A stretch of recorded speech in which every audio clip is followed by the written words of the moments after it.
Hi, viewers. Welcome to another interesting weekly Melting Pot episode. Today, I am in conversation with a fellow podcaster, which is always interesting. And like me, someone who wears multiple hats, which again is always so fascinating for me. So, my guest today is Mansi Zaveri, all the way from Mumbai. Thank you so much for joining me, Mansi. Thank you. Thank you so much. So, where do we begin? I know Kids Stop Press is something that we probably go into a lot of detail with, but before we get into that, like I mentioned in my introduction, you wear multiple hats. So where did where did it all start from? I understand you're originally from Mumbai. Yes, I am. Okay, great. So, when, in terms of growing up, what did you have a sense of where you were going to head in terms of a career, or it just came to you organically, or how did it actually all happen? So, Payal, that's a really incredible question, I must say, because I think we all have stories with seeds sown in our childhood somewhere of what we're doing today. And I'm a big believer that you are the product of your childhood in many ways. Yeah. So I was one of four sisters growing up in Bombay. You know, I was obviously the youngest, so I wouldn't say I was spoiled, but I was fairly independent. I think by the time it came to parenting for me, my kids were like, okay, the elder three can like literally raise this fourth one, and the other three I think forgot to raise me because they were too busy doing their own thing. So I sort of grew up on my own, and so like I said, I was a fiercely independent child, and I would say that did I know if I was going to be where I am today or what I'm doing? I think so, yes. And I'll tell you how. So I used to write a diary way back from my seventh grade, and I used to love writing. I may not be an excellent writer, though some people on my personal Instagram page where I write a lot, I write very often. And even on Kids Stop Press, when I pick up posts or, when I started, it all started from the love of writing. So way back when I was in seventh grade, I would write, and my mom would be like, "Why do you need to write these diaries? Who's going to read it?" I said, "Mom, it's just a personal journey for me, and I need to do this." And this was way before blogging, vlogging, Instagram, social media, anything happened, right? This was back in 1994, and and I just started with that, and then I had a career spanning over 15 years in marketing, communication of lifestyle products. I did digital marketing for the last, the out of the 15 to 7 years, I did a lot of digital and social media marketing. So that's where the brainchild was, somewhere it was all happening.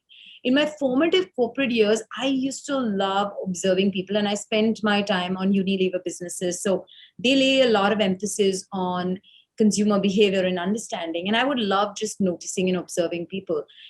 And, once when I was just driving, and I often believe, and this is something I heard once on Oprah's podcast, where she says, life gives you these little whispers, right? And you need to pick them up and know when to run with it until they become loud noises, and then you'll be alarmed, right? So the first whisper for me was when I was driving once, soon after I had my first one. I was driving from When you when say first one, you mean your first child? yes, my first Oh, child. I was okay. driving from, if anybody knows Bombay, it was about a 10-kilometer drive from Metro Theatre to Worli Sea Face, which is now Worli Ceiling. And, I was on my BlackBerry typing, trying to overcompensate as a new mom, trying to work. And I did not look outside at any billboard, any sort of communication to the external world, right? I was within that digital device. So I'm like, wow, I haven't looked up once. And this device is controlling me for 45 minutes uninterrupted. So that was the first whisper. The second one was when I went traveling to the US with my 2.5-year-old daughter then. And, I just backpacked for 6 months, and I was like, you know, at some point in time, I think in your corporate career, designations change, but your role remains the same. So I think I was at that point after being head of marketing for FC UK in India that, okay, now this is going to keep going on. I need to find what I really want to do. And I just backpacked in every city I would go to the US. I would just figure out what to do in that city with her that day. And I was like, okay, there has to be something like that in Bombay. And came back, quit my job, and that's it. And I started Kid Stop Press without the fear of success, failure, or anything, right? No inhibitions, just passion. I think that's, yeah. And I personally believe, I mean, when I made the introduction, I did say that, you, like me, have worn multiple hats. And the reason why I say that was because even I was in the corporate world, in the travel industry. And after 15 years, when I thought that this is all I can do, because, I mean, that's what I did from when I was like 18. But when I sort of gave it up to become a voice talent, and to explore different avenues in the creative world, and eventually also became a podcaster, it was that passion.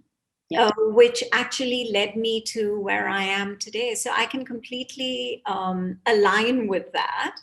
And yeah, so that's interesting. And also, I think you probably, I think the timing for you to set up, because, I mean, obviously, you're going to talk about Kids Stop Press, which is a digital platform. And obviously, what you've said has led up to that because you spent 45 minutes on your BlackBerry.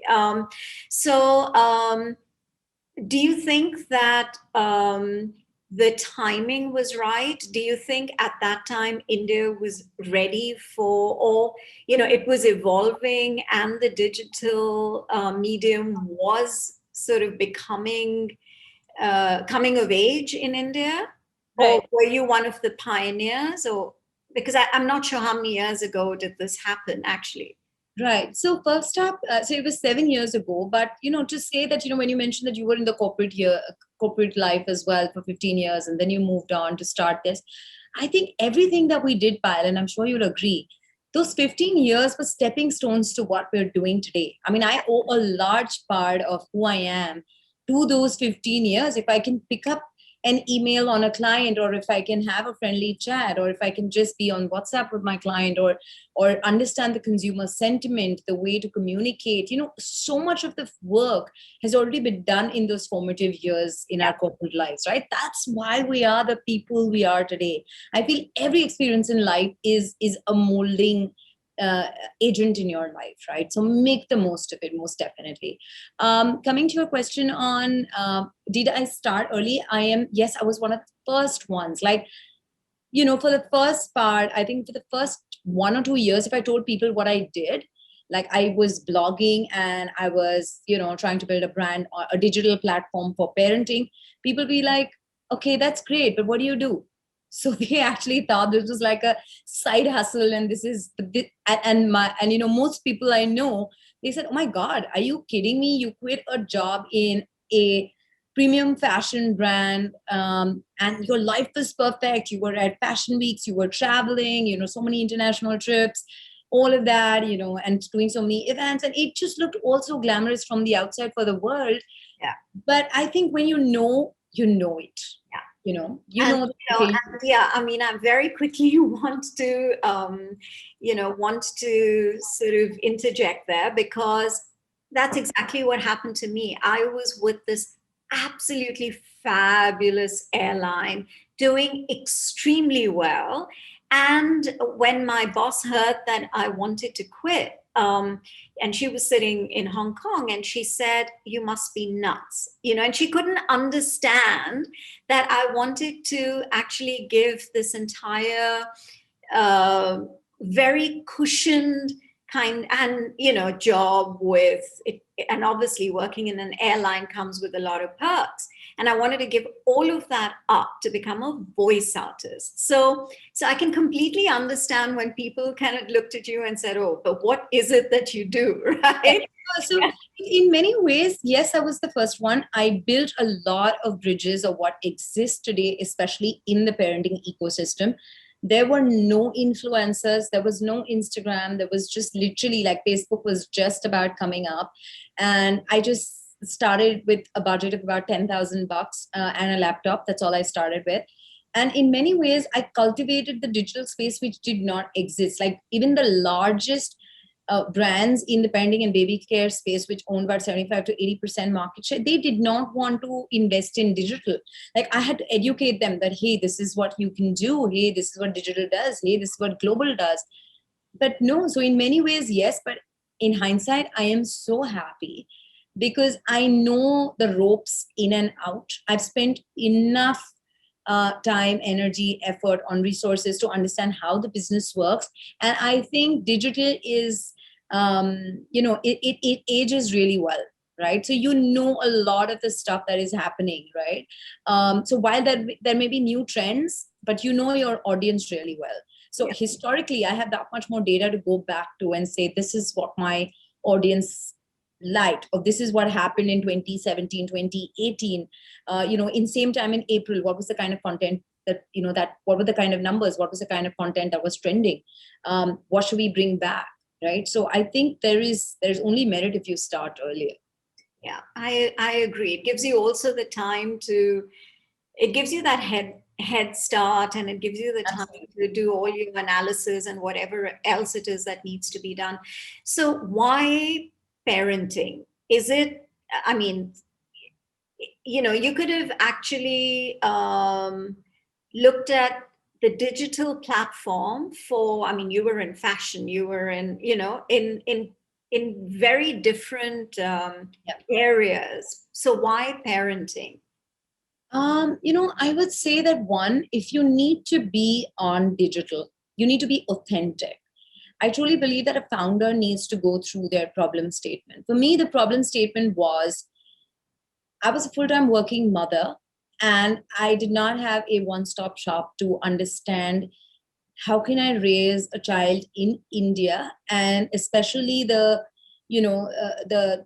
kids of, we were kids growing up in the 80s and 90s, and how do how do these kids want to raise their kids? Because we are not going to be our parents or grandparents. So how do we want to raise our children, right? So that was the problem I was trying to solve. I was trying to Google, and it showed me applesauce, and so I had Google feed in, okay, when your baby is 6 months, feed applesauce, feed applesauce. My mother said dal ka pani, dal ka pani. So there was this khichdi in my head which said, what am I supposed to do, right? What is right? And that's when I think, so that's coming to simply put it, the founder has to go through the problem. You need to decide, no matter which space you're, whether online, whether offline, what's the problem that you're trying to solve? And for me, that problem was providing a trusted parenting platform to parents to help them empower them to make informed choices. It's very clear. That's what Kids Talk Press is, right? We want to empower parents so they can make informed choices all through the milestones in their parenting journey. And whether you're following us on our Facebook page or YouTube page, Instagram, or our podcast, there's a common voice that's going across. And that's what this is. Is this helping a parent? Yes, it should go up. Is this helping a parent? No, it's not helping. Pull it down. Right? So I think if you answer your why you're doing it, it just becomes a much easier process. Okay. Yeah. That makes a lot of sense. And then also it's your focus. And then, and then with that focus, you can have multiple verticals within it. So, yeah. And if I may just also add, for everyone who's starting out or figuring out, what am I good at? Or what's the bucket I want to pick? I would say that one, if you've got to show up every single day and do this, what is it something that you can talk about every single day? So you've got to be immensely passionate about that project, right? Or that bucket. So make sure you pick that bucket like that. Second is you've got to say that, listen, if nobody paid me forever, would I continue to do this? Yes, I would. I'm not saying you should go with that mindset. I did not. But the point is, I was very clear. If nobody paid me, this is still what I love doing, right? The money will come. The money does come. Most definitely it does. But if you just keep those two thought processes in your head, then it just becomes much simpler to pick which is that right bucket. Like you said, I could have done fashion, I could have done, but I'm not, fashion doesn't come to me from within. I'm not a trendsetter, right? But if you talk to me about something I'm really passionate about, whether, like I said, if you're following me on my Instagram, whether it's about books or it's about plants or it's about sustainability or it's about parenting, it will come through. Yeah, makes sense. Yeah. So what, you do have multiple verticals, right? So can you just talk a little more about what each vertical within Kids Stop Press actually, I know, I mean, it all focuses on parenting, and I understand for kids from the age of 1 to 10, right? How does it work? Do you have external people who write blogs for you? Do you have a team that works along with you? Are other parents involved? I mean, how exactly do you actually, how have you grown it and developed it? So one is that, it's all a very organic process, Payal. So when we started out, it was only me writing in because I didn't have a team. Then slowly I went on to build my team. But it's very important that in the process, you start involving and building a community and involving your users, your readers, your viewers, whatever the case may be, depending on the platform. It's very, very important. So we started doing that. Today we have a network of over 500 odd contributors. We have over 350 experts who contribute back onto Kids Stop Press. We have so many celebrities who, we do conversations with that comes back. So in a way, there are multiple, if I was to look at the hub and spoke model, there are multiple spokes to building Kids Stop Press, right? And then you look at, okay, this is the platform. Now, what are the different medias of distribution? So I would say whether it's Facebook, YouTube, podcast, the website, Instagram, Twitter, whatever the case may be, it's very important to say that today the user is everywhere. And the same user is not coming to you on every platform. It's a very different user. So if I'm running or I'm walking, I'm listening to a podcast. If I am actively seeking an information, I'll check you out on Google. If I'm scrolling through and I'm just lounging, I'll probably figure you out on Instagram. And by the way, I believe that Instagram is now like our new visiting card, because the minute I got your email, I first checked you out there and then everything else, right? So right, yeah. But the fact is, we're all building virtual business cards, right? If it's YouTube, I feel like it adds a stamp of leadership. Right? If it's a website where I have so many amazing contributors and celebrities talking about it, of course, again, it's adding a lot of credibility, right? So make sure that you're available on platforms that are important and where your audience is spending a lot of time. And this is something, Payal, that I also teach as a course on Kids Stop Press, because a lot of people have asked me this question.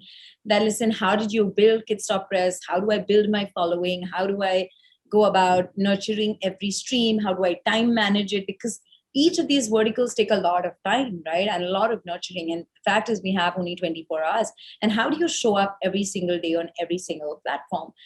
And that's where we spill the beans, because I feel like if somebody handheld me 7 years ago and say, hey, this is what your journey should be like, this is what you should do at every step, I feel like I could have accelerated so much faster, right? And so what I didn't have is, again, what I built.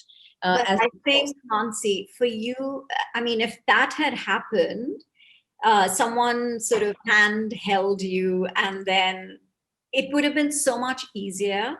But it takes away the learning, it takes away the discovery. And I think that is so important. So it becomes your personal journey, yes, which cannot compare with someone. But also, Payal, in times like today, we're in a hyperactive space, right? Because the space is getting cluttered pretty soon. So what I'm trying to say is that, when I started, I had the luxury of time 7 years ago. I could build it. Today, you need to build quick, right?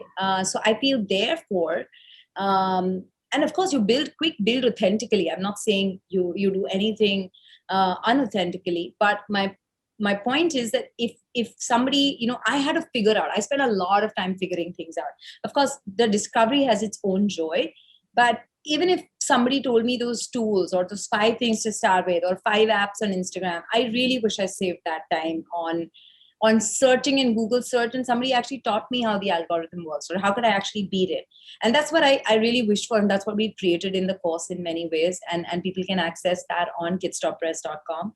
But coming to the point of how we built it, I've literally put down like a step-by-step process on how I built it on the platform. And I would say that everybody figure out where your audience rests, even understanding all about your audiences and where you should really press accelerator and press brake is what we've kind of covered in a lot of the modules. Because, example, we're not very active on Twitter because we've seen that the parenting community is not very active on Twitter. We know that moms are on Pinterest, but we also know the Indian parent is not largely Pinteresting as much as a mom in the US or UK. So is it my priority media? No, because at the end of the day, like I said, you have only 24 hours, and you will need to have targeted focus on a few platforms and not all platforms of where you want to be, right?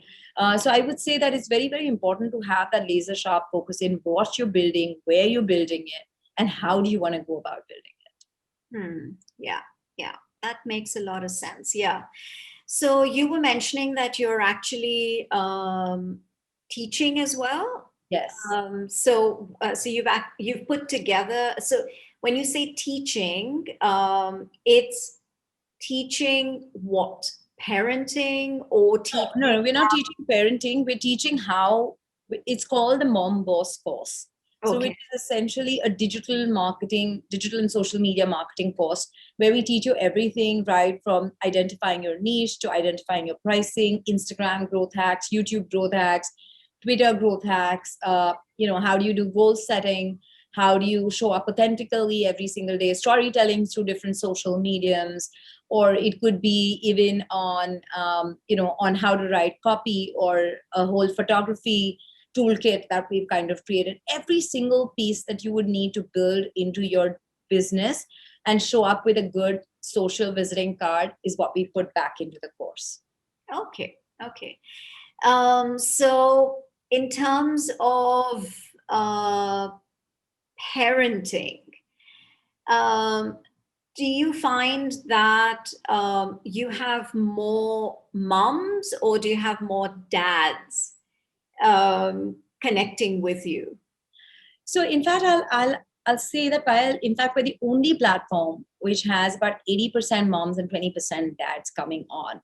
If you see a lot of the Instagram influencers or platforms that exist, they're 100% mom. We kind of fluctuate between 75 to 80% being women and 20% being mom. We have a lot of dad contributors as well coming onto the platform and writing and talking about sharing their journey, etc. In fact, on my podcast on Geo7, I've actually just featured a dad and actually a couple of dads as well, because I think because parenting is about both the mom and the dad. So I think it's very, very important. Yeah, it has to be like an equal. Yes. It has to be. But what we do see is, the courses that we build for the children, which is, on how to raise a reader or mistakes that parents make while raising a reader, or if it's a storytelling module that we've kind of come up with as a course, or if it is an art and craft course or whatever that, we've created a whole bunch of 100 plus modules even for children. We see a lot of dads accessing that and actually signing up for it. So I feel like there's a really good mix of who's consuming the content and who's buying into the content. I think that's a very interesting share. That's fascinating. So how big is your team? We are a very, very nimble team. We're only all of 8 people and about 5 people in tech. So we're a very, very small team. Okay, I think tech is important, right? Because yeah. Okay, and then you mentioned that you have a lot of contributors from outside of Yes. your system. Okay, okay. So do you invite them, or do they just come and? It's both. So example, we if it's an expert, we most definitely want them to have not associated with the platform, but we definitely want them to contribute to the platform. And Payal, over the years, it so happened that earlier we would approach them that this is what we want to talk about, or can you help us write this? But over the years, we've got so many, whether it's the best celebrities in Bollywood, or whether it's sports stars, or whether it's experts, or it's parents, or it's doctors. They have reached out to us personally to share their stories, which is very, very humbling for me, because I feel like this is exactly why I created the platform, right? So we could share more parenting stories, so we could all learn from each other. And so I would say that it's actually both ways now.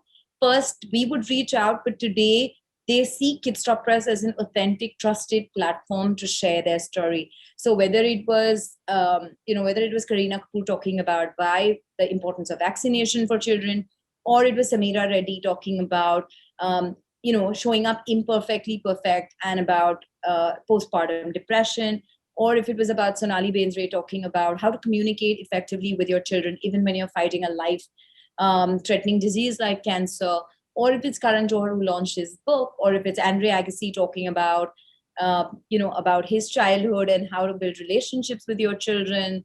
Or if it's Ruskin Bond talking about how to be a writer, right? We've kind of covered the whole Yes. spectrum, and it's extremely heartwarming to see all of these amazing people, and so many storytellers come on the platform to share what they've created. Wow, that's interesting. So what's next for Mansi, and what's next for Kids Stop Press? We're in such a volatile space right now, Payal, but it it's I would say that all of us have kind of reworked our 2020 plans. We've reworked our 2021 plans. Yeah, it seems. So it's kind of very fluid right now, but I think there are a couple of buckets that we really feel will grow, and we really want a lot of support in that. So one is, of course, to kind of talk to reach a larger critical mass of people, that Kids Stop Press can really impact. And I say impact is the right word, because we're seeing so much benefit, so much change in little things that we're doing. Even if it's our course on raising a reader, we're seeing so many people tag us on stories, posts, hey, my kid has started reading because of you, and we had like a 14-day reading challenge. And those little wins are important, because you're creating lifelong impact with children. So I think one is reaching a lot of important people. One is distributing our content in again many ways that it can reach a critical mass. And I think third was growing our vocational course business significantly, because I feel that the whole reason why we started it is, again, because we knew that there was a whole bunch of educators who were stranded because of the pandemic. And then there were parents who were stranded because they didn't know how to get to the educators in the business. And we've kind of helped bridge that gap beautifully. So I really want to let that business grow, because I feel like that awesome art teacher who was coming to your house and was personally nurturing your child can do that. Only the platform has kind of changed, right? But kids need that sort of that vibe, and I think that's something that we really want to grow. For Mansi, of course, I for the next few years, I want to continue to, just be that driving force behind this amazing, enormous brand that we built, which is Kids Stop Press. And of course, and which has led to this very large community, right? Which keeps growing. absolutely. Yeah. And of course, support a lot of women-led businesses, which is something we anyways do with Kids Stop Press. We host awards. We started this program largely for all the women who are running businesses in the parenting and baby care segment. So to support a lot of women entrepreneurs, that's something that I'm extremely, extremely passionate about, because it's taken us a lot of time to get so many women into the workforce. We cannot let a pandemic pull us back by a couple of years or a couple of decades, right? Yeah. So that's a cause that's really, really close to my heart. Of course, and my family, right? I think my kids are in there growing up here, so I would say nurturing those two to be, I have both girls, so I want them to be really strong, self-confident, and self-assured women, I think, and I'll play a very, very important role in doing that. And I think I mean, you, and the fact that you recognized this gap was because of your first daughter, really. Yes, I call her the true founder, actually. She, and it's her like one up with her younger sister who says, oh, mom actually founded it because of me. You didn't exist that time. She'll actually pull my younger one's leg. And then my younger one would be like, why was I not born before? And I was like, listen, I truly started it after she was born. Like, I remember when I went into labor, I was like telling my husband, okay, wait for 5 more minutes. I have to finish this. I have to schedule this post. I have to post this out. And he's like, do you understand you're in labor? I said, yes, but I'm the sole member of the team. So I have to finish all this before I don't know when I'm coming back. So that's like literally the joke in the house. In the house, yeah. No, I mean, it's very interesting. Um, and there's always space for ideas, and this is something which will keep evolving. Absolutely. In the past 7 years, you've already added on so many new verticals to it. So I can see that there is no stopping you now, Mansi. I'm so humble to hear that. Yeah, no, good luck. And also, like you mentioned, because of the pandemic, I feel that there has been such a everyone's now, especially parents with young children, because schools have gone online and everything's becoming virtual. And for parents to then try and engage their kids. And like you mentioned, you've got a lot of educators now, or teachers, or, and they're using your platform. I think that, and I have a feeling that this is the way forward now for a few years to come. So I'm sure Kidstop Press will have a lot to offer. Thank you. Thank you so much, Pat. Yeah, and it's been so much fun talking to you, Mansi. Thank you, and good luck with the podcast. Thank you. I mean, it's what I've done. It's close to 60, I don't know, 70 episodes now. Wow, that's incredible. Yeah. That's really incredible. Yeah. And so what's the focus? Like, the focus is passion. So, like, what I mean is, do you want to cover different women, or you want to cover? No, I cover. I mean, if you really listen to some of the episodes, you'll understand it's not women centric. I cover people from different walks of life, from different parts of the world, and they all have. They're all inspiring people. They all have a passion, and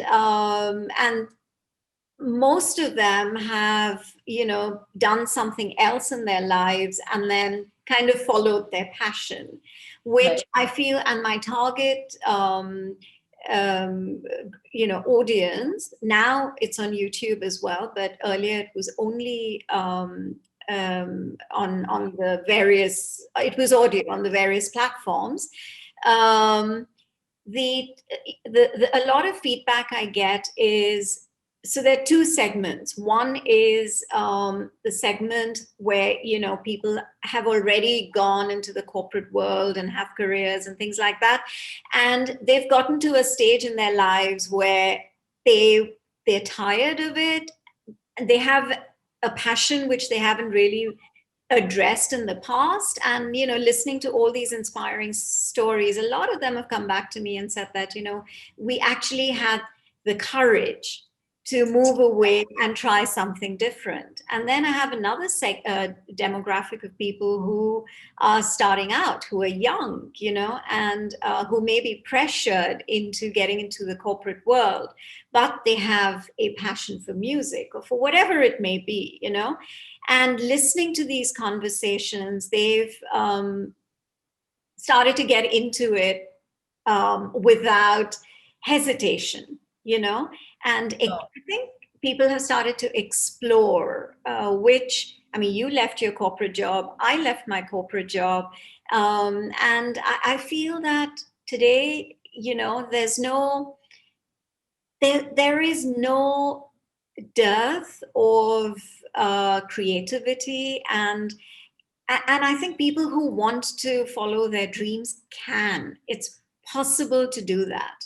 So that's the goal of Melting Pot, is to reach out to as many people. And I have listeners in like 56 different countries. So yeah, so it covers a very broad spectrum. And I like you, I feel humbled when people get back to me with these kind of responses, Yeah. No, thank you. Thank you for having me.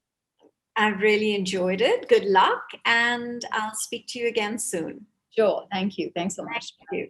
Bye. For more weekly conversations, do listen to Melting Pot on Spotify, Apple, and Google Podcasts. Follow us on YouTube and on Instagram at Podcast Melting Pot. So until the next episode, this is Payal signing off.